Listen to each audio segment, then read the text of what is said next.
Hi everyone, this is Caly. Welcome to my YouTube channel. I am here to share 4 cards using some products from the latest Pretty Pink Posh release. It's all holiday themed and I hope you enjoy these cards.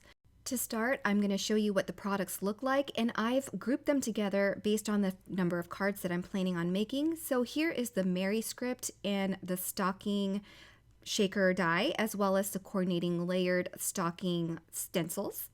For my second card, I'm going to be using these holiday cupcakes here, or Christmas cupcakes. I might be interchanging the two words on this video. And then we have some holiday words. And then there's a new little sentiment stamp set that also coordinates with a previously released die.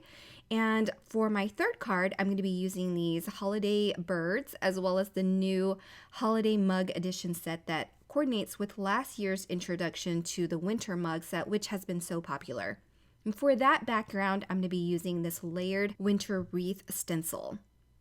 Now, for my last card, I'm using these Christmas trees here that also coordinate with a stencil, which I do not use because I really wanted to use this pierced snowflakes plate for my final card. There is also a layered candy cane stencil set that I don't get a chance to use, and of course some new embellishments. There isn't a good Pretty Pink Posh release without some fun embellishments. I'll be using some of those on my first shaker card here. Before I begin, I should mention that I don't have the full release, so this is just a glimpse of all the products that I used to make my 4 cards. So to make my first card here, I am using the stocking shaker die, and I've die cut that several times to stack for dimension to make a shaker frame. And in order to turn this into a little shaker card, I just traced the outline of that stocking onto some acetate so that I can create a shaker window. And so I'll go ahead and adhere that before I adhere my top panel, which is all cut out of glitter cardstock. I cut it once in red for the bottom portion of this stocking, and then the top portion using some white glitter cardstock. So I had to do some cutting, but it's worth it for the layered effects and the different colors that you get for the shaker.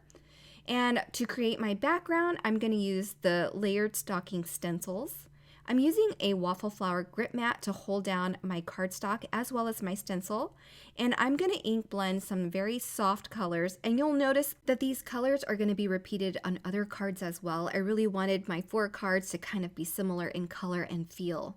So on this card, I'm using some pinks, some teals, and some purples, and kind of blending them together. As I move on to the second layer, I'm going to be using the exact same colors, using a heavier hand so that those details can show through on the layers for the stenciled look. For the last stencil of this set, it's just the stocking tops. So I'm using a light gray ink, and I'll ink blend that softly against that background, and then when I peel it away, you can see the soft background that I've created with these simple 4 colors. Now, using the new eyelet rectangles, I wanted a scalloped look on the edge, so it creates such a nice little detail here for our shaker card. And I'm going to be using the candy cane lane mix as well as some Christmas cookie beads for the shaker portion of my card. I've poured some out until I was happy with how much filling it had, and then I just adhered my stocking shaker right over top of that. Now for some foliage and decor, I have die cut some foliage from the winter mug die set, which is one from last year, and then I used the little pine sprigs from this year's holiday mug editions die set. So I've combined these holiday greens, and now I'm going to add some glitter berries to decorate this fun and festive stocking shaker card. Okay, and then for the sentiment, I just die cut the word Merry one time in gold metallic cardstock, and I'm just gonna put that right at the center, kind of off kilter, and then that finishes my first card. This is such an easy way to make a fun shaker card with a colorful background and using some glitter as well as some gold cardstock to make your card shine. Okay, now moving on to my second card, I've used these Christmas cupcakes and I've stamped 3 images, and I went ahead and colored them off camera to save some time. I don't know if you realize it, but recording 4 cards is a feat. I mean, it takes so long, so I try to do as much off camera as I could, but still get to show you all the fun parts, like adding these little seed beads to Santa's hat and adding some glitter to his pom-pom and his hat trim. So I'm using some little dabs of glue on those little polka dots from his hat, and then I just added some white glass beads over those glued dots. And now for the cupcake, I'm adding some white confetti sprinkles, and then I'll set those aside to dry while I work on the background. Now for the background, I could have blended a soft blend like I did on my last one, but because I wanted to make it a little bit more interesting, I'm masking off each row of words. And I'm still using the same colors. This time I'm going to add some blue. So as you can see, I've spaced out these rows of colors, and I'm making sure that they coordinate with the colors on my images as well. I've ink blended the pink and the teal, and now I've done the purple and blues. And when I pull the stencil away, you get rows of really colorful holiday words for a subtle background. I die cut that eyelet rectangle border around this panel as well because I really love the look of that eyelet scalloped border. For the sentiment, I'm using the new sentiment strip stamp set. This is the Christmas set, and I'm just going to stamp it with a purple ink that I use for blending the background. And I'm going to use a coordinating die from the sentiment strips die set to die cut that sentiment and add it to my card.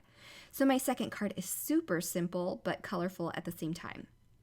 For this third card, I'm sure many of you are excited to see it come together. This winter mug is so much fun. I'm adding some details using the foliage from the Holiday Mug Editions dies. Before working on the background, I'm just going to ink blend everything to give them a little bit more interest. For the background, I'm going to be using the layered winter wreath stencils. This stencil set is so pretty and really could be the star of the show with a really bold sentiment. I just wanted a soft blend for the background, so I'm not going overkill here. I'm just ink blending with traditional colors, same colors that I used on my foliage and on the mug. And then I'm adding a bit more intensity to the berries, so I'm using a cherry ink color. It's a darker red for the berries. And when I'm done with this, I'm going to go ahead and trim it down off camera just to clean up the sides. And then I can go ahead and piece together my mug. I'm adding a candy cane. This candy cane is from the original winter mug die set. And then the new Holiday Mug Editions dies comes with this little joy tag for tea or a fun drink tag. And I'm just threading some gold thread through the loop there so that I can put it through the opening of my mug like it's a tea bag. And I could adhere it down, but I left it to swing because I thought that was pretty fun for that tag to kind of swing back and forth freely. So I've threaded it through the opening of this mug, and then I'll adhere a little piece of tape behind it just to hold it in place and cut off the excess thread. Now we have a fun little mug with a little joy tag that kind of swings back and forth. And then I'll adhere this to my background panel using some foam adhesive. Now to decorate this, I'm going to use another little candy cane that I had prepared. Then I'll add some more interest to this card by adding some foliage in my mug as well as around it. And then I'm going to add even more interest here by adding some little cherry red pearls from Pretty Pink Posh. The die that comes with this little sprig does cut little berries, and you could use some glitter cardstock like I did on my first card, but I thought using these little pearls would give my card a bit more dimension. So that's super fun. And then one last thing, I wanted to use these holiday bird dies. So I've die cut one of the birds and I'm ink blending it with a blue color as well as some pink for its belly. And then I'm going to piece it together with a nice little purple scarf. For the bird's eyes and beak, I did use Copic markers because that was the quickest way to do it. It's just quicker than die cutting a second set using colored cardstock. And then with some foam tape, I'm going to adhere him to my card. And there we still have that tag floating freely back and forth. And so that finishes my third card. All right, now moving on to my last card, I'm using these holiday trees, and there are some fun patterns that I'm going to be embossing over some colored cardstock to make a colorful card. Then I'll use the dies to cut them out, And then I die cut that pierced snowflake panel onto some light gray cardstock for the background. Again, I went ahead and did all of this off camera to save some time, but basically I lay out my Christmas trees to where I like them. Then I'm going to use some Glad Press and Seal to pick everything up, add some double-sided foam tape on the back, and then use that piece of Glad Press and Seal to realign them onto my background. This is such a fun and easy way to create a fun background, and that Glad Press and Seal really helps you keep your alignment of die cut pieces in place where you wanted them. Then to finish this card, I have the Happy Holidays shadow dies. I'm not using the actual shadows on these die cuts. I die cut the words only using some matte gold cardstock, and then I'm going to adhere them directly over the Christmas trees at the center of my card. And then I'm going to add the little tittle in there, add some liquid adhesive to the back, apply this to a card base, and that finishes my fourth and final card. Now you could add some little star snowflakes in the background, and then use some little jewels or gems as well for the background to fill in all the gray spaces if you'd like to make this a little bit more interesting. But that finishes my 4 cards. I hope you enjoyed this. If you're interested in any of the products that I use, I'd be so grateful for your support if you use my affiliate links below, and you can check out my blog where all the color combinations are listed for your convenience. Thanks so much for stopping by, and have a wonderful day. Bye everyone.